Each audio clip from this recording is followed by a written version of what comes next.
Salut les amis, alors aujourd'hui petite breaking news très spéciale car ça y est, après des années d'attente, le remplaçant du CQP a été officialisé et mis en place par la Fédération française de karaté.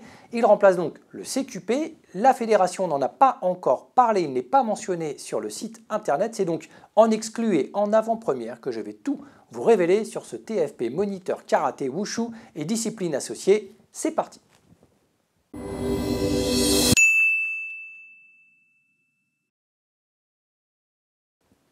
Dans le cadre de la formation, il existe deux types de diplômes, on en a d'ailleurs souvent parlé sur cette chaîne. Les diplômes qui permettent d'enseigner en étant bénévole ou défrayé, c'est le cas du DAF et du DIF, et les diplômes qui permettent d'être professionnels. C'était le cas du CQP, le certificat de formation professionnelle, c'était le cas aussi du BEES, le brevet d'état d'éducateur sportif, de formations qui ont complètement disparu. Aujourd'hui, si vous souhaitiez devenir professionnel, vous faire rémunérer pour donner vos cours, eh bien il fallait directement passer par le BPGEPS, le brevet professionnel, ou aller chercher un DE ou un DES-GEPS, le diplôme d'état supérieur de la jeunesse, de l'éducation populaire et du sport, des diplômes à un coût très élevé, parfois plus de 5 000 €, des très grosses formations, très lourdes, mais qui permettent quand même de pouvoir, par exemple, prendre en charge une école de formation, ce que je fais actuellement dans le département de Seine-et-Marne, ou prendre en charge des maisons de jeunes ou des pôles sportifs dans certaines communes, en tout cas des diplômes qui ont des équivalences avec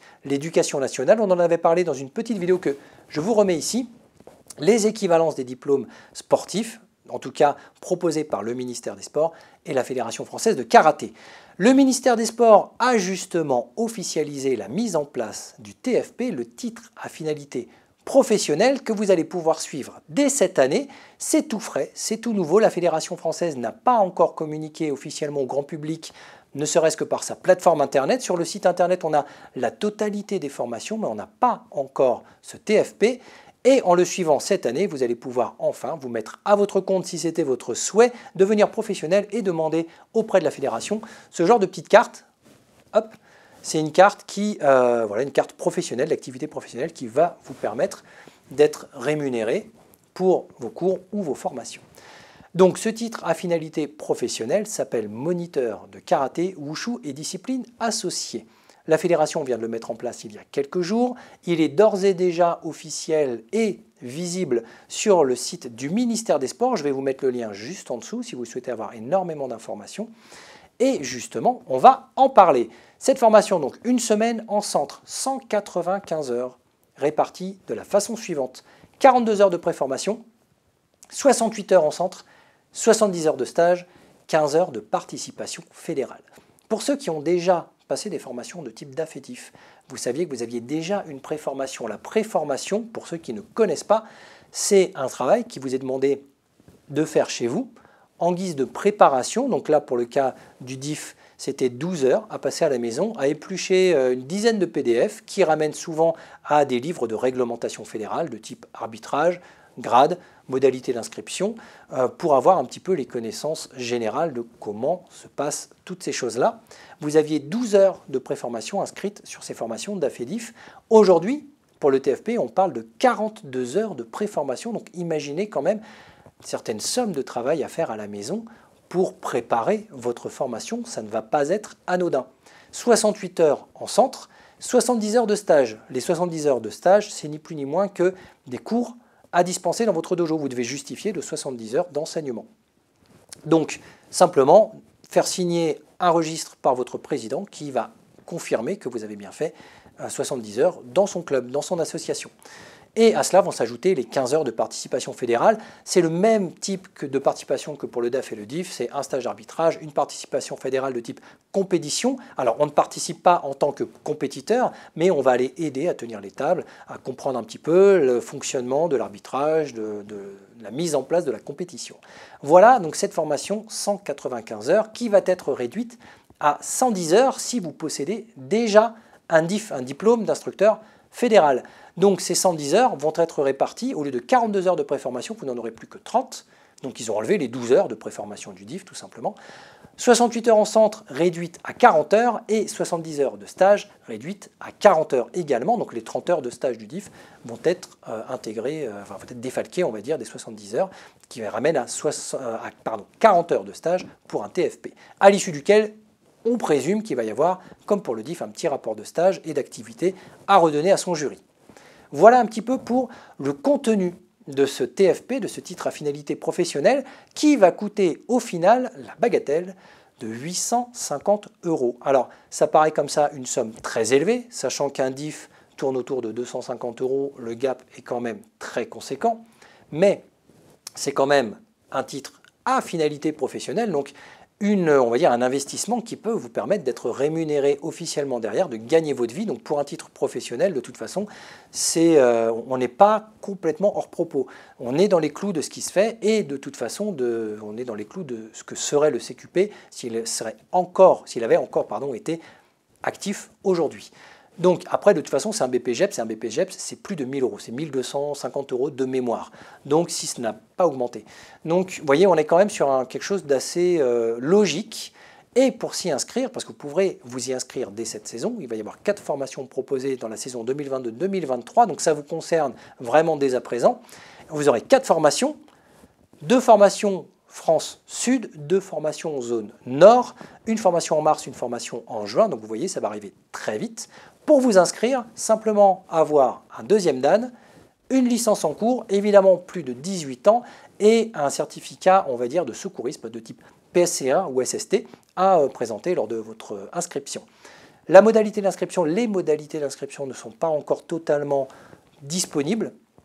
Vous pouvez en parler déjà à vos responsables de formation départementaux, mais la fiche d'inscription n'a pas encore été officialisée, on n'a pas encore reçu les modalités, et le site internet de la fédération devrait être mis prochainement à jour, même j'imagine le livret de réglementation de formation devrait être mis lui aussi à jour avec le contenu exact de tous les modules de formation. Pourquoi? Parce que ça démarre en mars de toute façon, donc il va falloir pour la fédération être très actif pour proposer dès les semaines qui viennent, dès décembre, vraiment les modalités d'inscription. Donc, TFP mis en place cette année, c'est tout nouveau, c'est tout chaud, ça vient de sortir du four. Vous avez les modalités sur la page du ministère des Sports, que je vous mets donc en dessous. Et si vous avez la moindre question, n'hésitez pas à revenir vers moi. On peut en parler. Si vous avez des commentaires, des questions, je vais essayer d'y répondre au mieux, même si on n'a pas, nous, ici, toutes les informations, on essaiera d'y répondre de toute façon de manière la plus active, même vos responsables départementaux. En parlant de répondre à certains commentaires, un petit commentaire sur la vidéo d'arbitrage et donc justement de comment sont jugés nos katas. Je vous la remets ici justement si vous ne l'aviez pas vu. On avait parlé de comment les katas sont jugés, de quel type de tenue il faut avoir, comment sont officialisées toutes ces choses-là. Et dans les commentaires en dessous, Yeno Karaté me demandait qui, dans la fédé ou dans le ministère, qui s'occupe d'établir ces réglementations.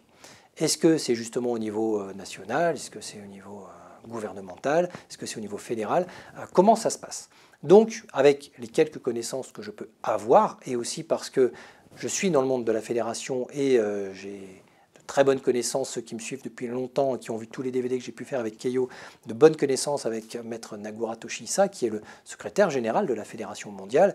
J'ai une bonne idée de la façon dont se passent les choses. Donc, qui décide de quoi?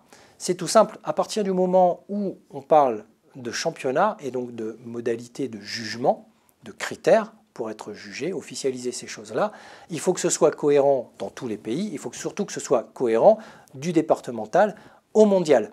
Qu'un candidat qui soit jugé de la même façon, dès qu'il s'inscrit dans son département pour pouvoir ensuite passer la zone interdépartementale, le régional et ainsi de suite, le national, l'européen et le mondial. Donc, toutes ces modalités-là sont évidemment, on va dire, réfléchies et organisées par la Fédération mondiale de karaté, la WKF, la World Karate Federation. Il y a une commission dédiée qui est composée également de plusieurs pays. Il y a une grosse réflexion qui est faite justement sur comment on va juger les critères, comment on va établir les critères de jugement, d'arbitrage, comment on va redescendre ça à tous les pays pour que ce soit uniformisé, qu'un candidat italien soit jugé de la même façon qu'un candidat américain ou qu'un candidat français ou qu'un candidat japonais, pour que lorsqu'il se retrouve ensuite au niveau mondial, il soit jugé de la même façon que s'ils étaient dans leur pays. Donc, à cela va s'ajouter également certaines modalités, ou en tout cas certaines petites innovations qui vont être mises en place dans certains pays. C'est le cas de la France qui essaye de tester différentes façons d'arbitrer au fil des années pour voir est-ce que ça fonctionne, est-ce que ça ne fonctionne pas. On est un pays test depuis très longtemps parce qu'on est un pays extrêmement actif. La France est un pays très très actif au sein de la Fédération mondiale de karaté. Il a un rôle très important à jouer. On a quand même énormément aussi d'adhérents. Donc on essaye plusieurs choses au même titre que l'Italie. D'ailleurs, j'avais ici une petite vidéo pour vous en septembre qui montrait cette espèce d'innovation numérique, cette espèce de karaté 2.0 dans le monde de l'arbitrage, où on parlait de drapeau numérique pour le karaté kumité, combat. On parlait également de plaquettes numériques avec justement une notation sur tablette pour le karaté kata, et comment ça a été mis en place en Italie, comment c'est mis en place même l'an dernier en France dans certaines actions, et comment cela pourrait peut-être remplacer certaines habitudes d'arbitrage de manière uniforme dans tous les pays. Mais pour l'instant, on teste les choses, on teste un petit peu comment ça se passe et comment la mise en place peut être amenée, en tout cas à fonctionner correctement, avant d'uniformiser l'intégralité des pays. Donc il y a certains pays qui testent des choses. Dans le cadre de la formation, il est évident que certes, les fédés fonctionnent tous de la même façon dans le monde, c'est-à-dire qu'il y a des formations où on va être bénévole, il y a des formations où on va être professionnel. À partir du moment où on est professionnel, c'est la plupart du temps, c'est le gouvernement, c'est l'État qui va gérer la professionnalisation d'un individu. Donc, les États n'ont pas forcément tous les mêmes fonctionnements et les mêmes modalités pour devenir professionnels, pour pouvoir ensuite être à l'URSSAF ou ce genre de choses. Donc, la fédération propose des choses, mais de toute façon, cela va se régler surtout avec, dans le cadre de la formation, le ministère. Voilà, là ici c'est le ministère des Sports parce qu'on est officialisé par la Fédération française de karaté. D'ailleurs, on en avait déjà un tout petit peu parlé, mais bien sûr, pour être reconnu par le ministère des Sports, il faut passer son diplôme au sein de la Fédération française de karaté, qui est le seul organe qui est reconnu, qui est délégué, c'est un organe délégataire du ministère, donc le diplôme est reconnu par l'État. Un autre organisme de karaté ne vous proposera pas d'avoir un diplôme reconnu d'État, vous ne serez pas forcément dans la légalité si vous souhaitez enseigner en étant rémunéré. Donc il va falloir en tout cas être très vigilant sur les modalités de ce que proposent les autres organisations. C'est pas le cas dans tous les pays du monde. Il y a beaucoup d'autres pays où on peut être officiel sans être délégataire, mais le cas de la FFK est quand même un cas d'école où on va quand même devoir être très vigilant sur, voilà, je suis à la FFK, je suis reconnu. Je ne suis pas à la FFK, je vais avoir du mal peut-être à me faire reconnaître. Donc, en tout cas, il va falloir peut-être passer des équivalences. Donc, j'espère que ça a pu répondre, Yeno Karaté, à ta question. N'hésitez pas à mettre des questions dans les commentaires sur... Voilà, sur ce nouveau TFP, sur la façon, est-ce que ça vous intéresse, est-ce que vous aviez prévu de vous professionnaliser, d'être rémunéré, est-ce que pour vous le karaté doit-il rester un acte bénévole ou est-ce qu'on peut en faire une partie de son métier, est-ce qu'on peut encadrer? À vous de me dire un petit peu. En attendant, je vais vous souhaiter une très bonne semaine, on se retrouve lundi prochain pour la suite du tuto Japon. On a commencé lundi dernier avec... un peu la mise en place de comment on va pouvoir revoyager au Japon, puisque désormais les frontières sont ouvertes. Donc comment faire des voyages et des séjours à moindre coût. La semaine prochaine, donc lundi, on va parler de comment pratiquer et on verra ensuite un petit tuto très spécifique sur l'utilisation de la carte bleue au Japon qui peut s'avérer quand même un petit peu galère. En attendant, portez-vous bien.